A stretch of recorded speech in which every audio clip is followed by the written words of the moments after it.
Hi, welcome to Conflict News 2042 complete situation report for you from the Middle East, where it seems Israeli military is starting to suffer losses. On three fronts, Israeli military is fighting. On one front, it's urban combat ongoing, close quarter combat. On two other fronts, missiles, guided munitions are being fired on IDF positions. Details for you: in the last 24 hours, Israeli military has suffered some losses, being confirmed by Israeli sources. Secondly, US bases coming under attacks in the Middle East. And secondly, are US boots on the ground in this war? Are US special forces participating in operations?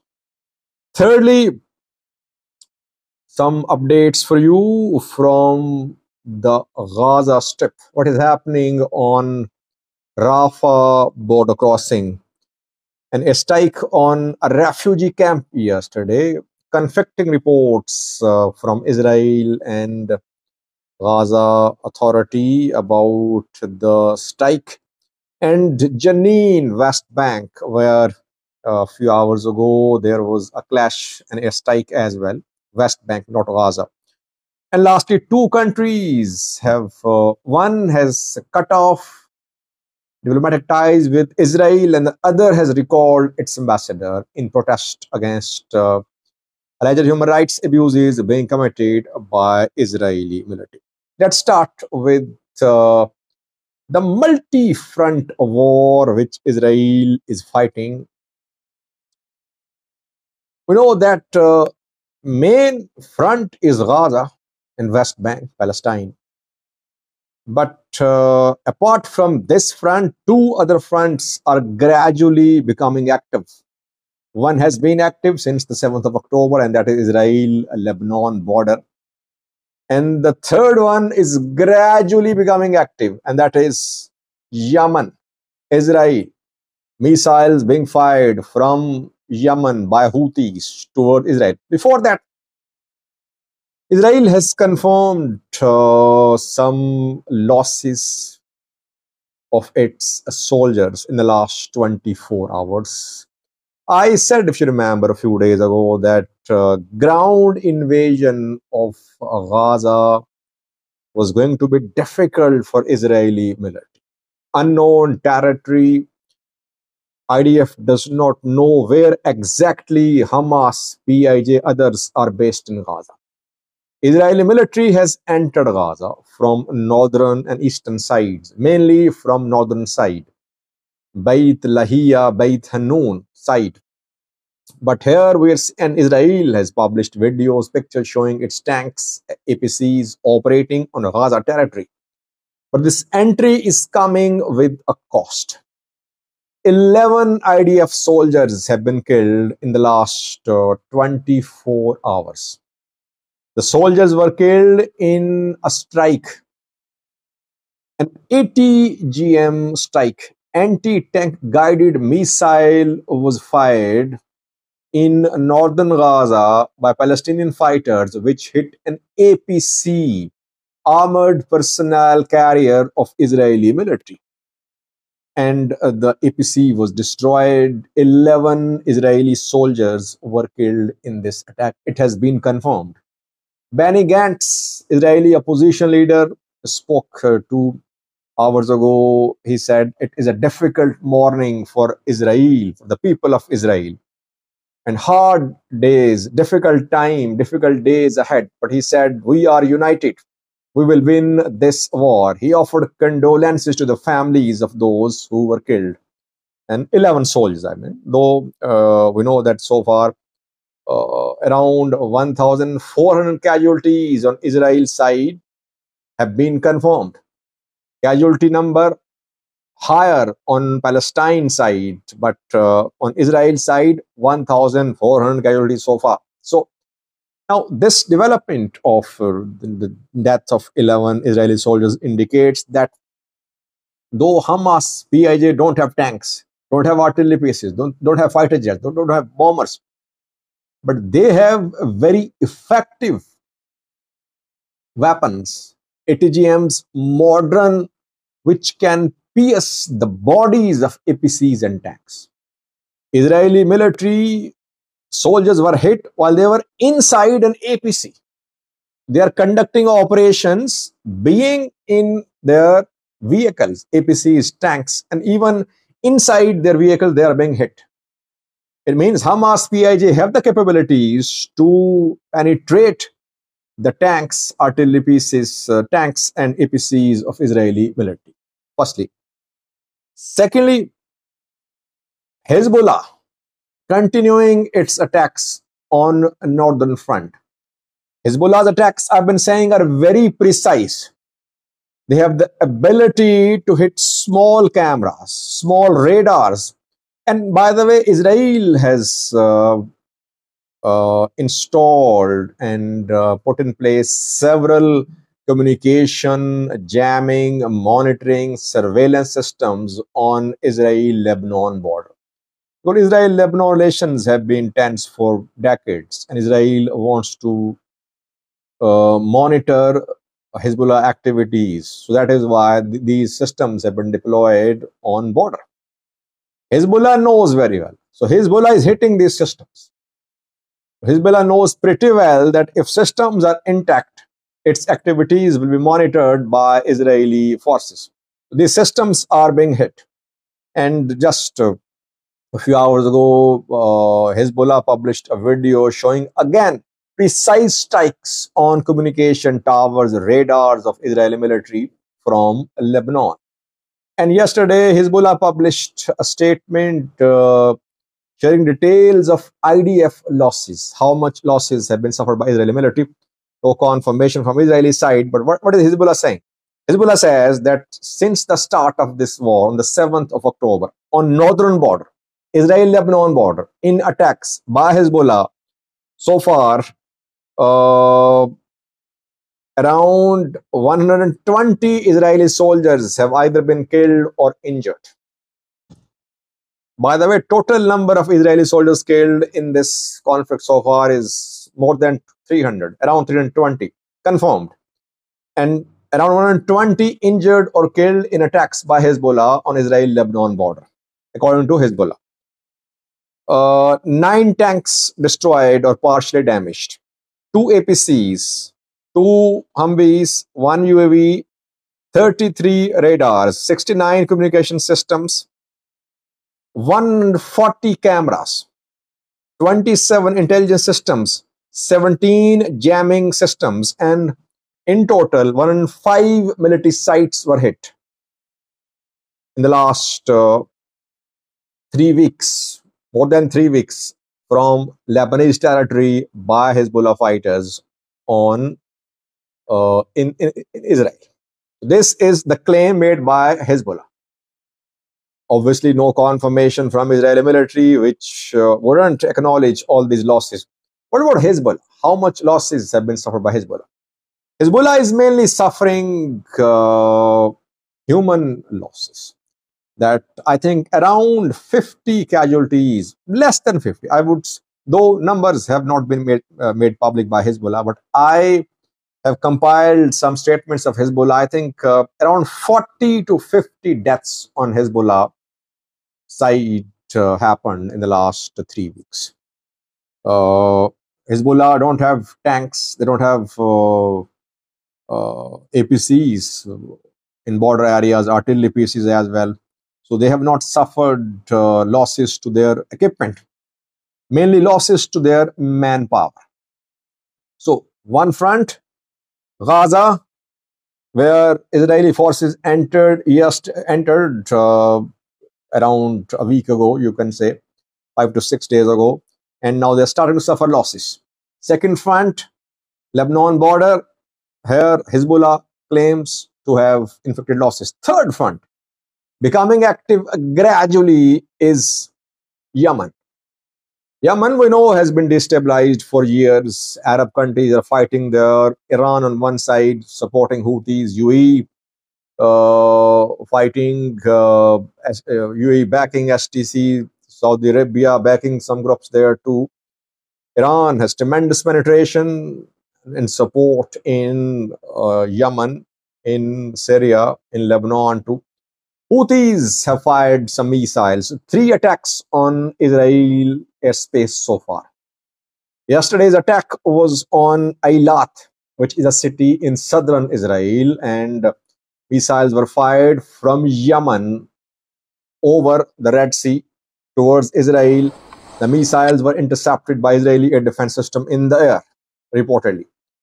Some missiles fired from Yemen landed in Egypt 2 days ago, and some landed in Jordan yesterday. Houthis have cruise missiles. They can hit targets in Israel. So now you see that gradually Israeli military is feeling the pinch of this war. And if this war goes on, you'll see Israel has played almost all its cards, I think.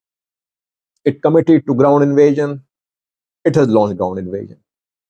It has been conducting strikes. How many strikes have been conducted so far?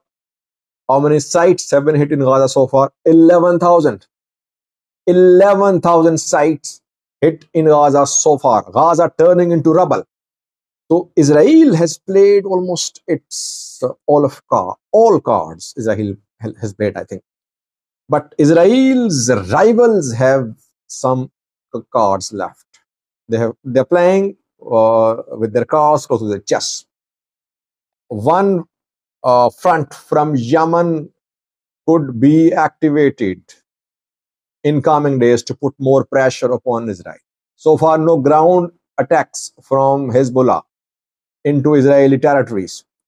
Fourth front could be from Syria too. So if this war goes on and the other sides decide to put more pressure upon Israel, we could see opening up of more fronts. Meanwhile, Israel has deployed its warships to the Red Sea to monitor the movement of Houthi fighters in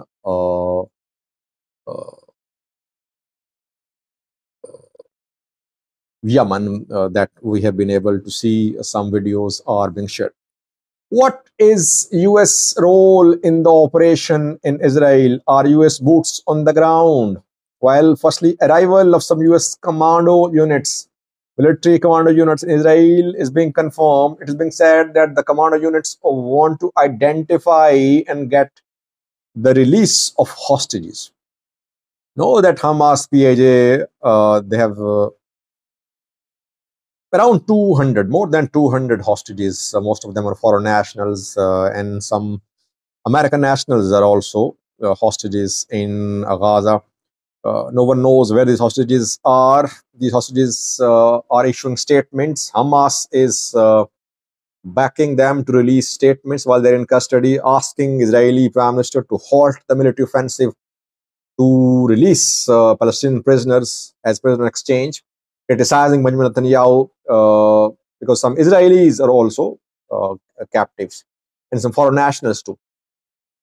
Now, reportedly, US commando units have arrived in Israel. They're not, most sources, they're not part of operation in Gaza, but they are only involved to the extent of release of their nationals who are being held hostage in Gaza.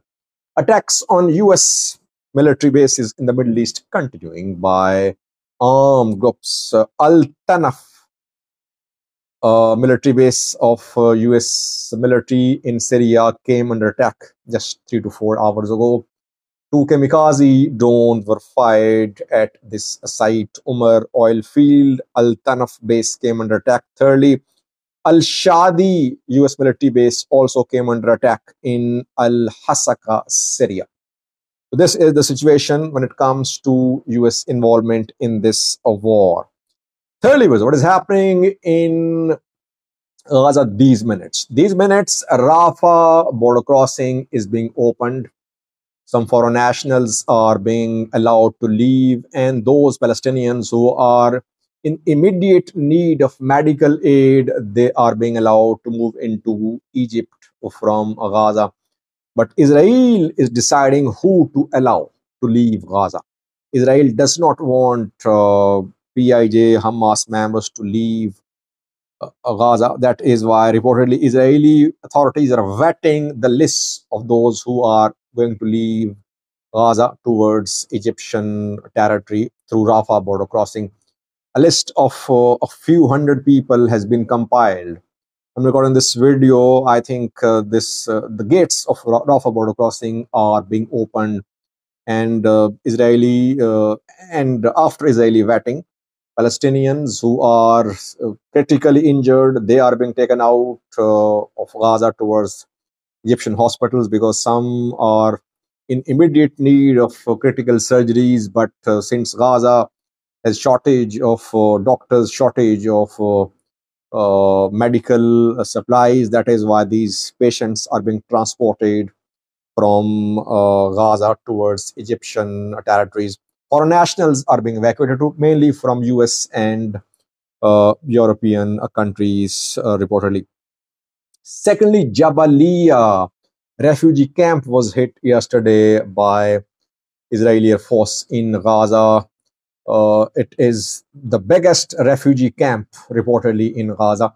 Israel claims that Ibrahim Biyari, a Hamas leader, was hiding in the underground tunnels of this refugee camp and he has been killed. Hamas has dismissed this claim from Israeli side. Hamas says that Ibrahim Biyari has not been killed, but the Jabalia camp has been destroyed. Palestinian authorities say that more than 100 people were killed in this brutal attack on a refugee camp in Gaza.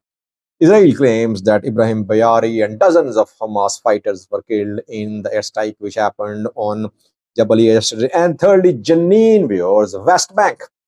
West Bank is not part of the war. It has not joined Hamas so far, but we know that Israeli military conducts raids at night time in West Bank, and those who are suspected of having links with Hamas, PIJ, who could be involved in attacks against Israeli military, they're arrested. Hundreds have been arrested so far, and in Jenin, West Bank, there was an airstrike today after there were clashes between Israeli military and Palestinians. Meanwhile, a Fatah leader, Fatah based in West Bank, a Fatah leader was arrested in West Bank by Israeli military. The two countries are going to cut off diplomatic ties with Israel. One has cut off complete ties, other has recalled its ambassador. The two countries are interestingly situated in South America. One is Bolivia. Bolivia yesterday announced to cut off diplomatic relations with Israel over alleged human rights abuses being committed by Israeli military against Palestinians. And Chile today recalled its ambassador to Israel. Very interesting that the two are far away from this conflict, but they have decided to cut off or to protest against Israeli alleged human rights abuses against Palestinians. We can sum up words that so far Hamas, Hezbollah, and Houthis, they have managed to put pressure upon Israeli military. In coming days, we could see more pressure. In terms of casualties, yes, Israel has suffered less, just 1,400 casualties. On Palestinian side, more than 8,000. And on IDF side, around 300 killed. But in terms of losses to equipment, losses to territory, losses to properties, Gaza destroyed, entire neighborhoods decimated, thousands of children died in this conflict too. But gradually now we're seeing that Hamas, Hezbollah, and Houthis of Yemen, they could join hands, and Israeli military could come under serious pressure in coming days. Will Israel expand its military operation in Gaza after the deaths which are starting to happen, or will it curtail, or will it withdraw? That remains to be seen. What about Houthis? Will they intensify their attacks? They have the capability to hit Israel across the Red Sea, over the Red Sea, to penetrate Israeli territories, though their missiles are being intercepted. So hard days ahead. I said that Israel has played all its cards. Nothing left, perhaps. It has hit thousands of targets on the ground. Now, what is going to be the countermeasures which are going to be adopted by Iran, BIJ, Hamas, Ansarullah, Houthis, uh, Yemeni groups, Syrian groups, and maybe some groups in West Bank too, that we'll see in coming days. Thank you.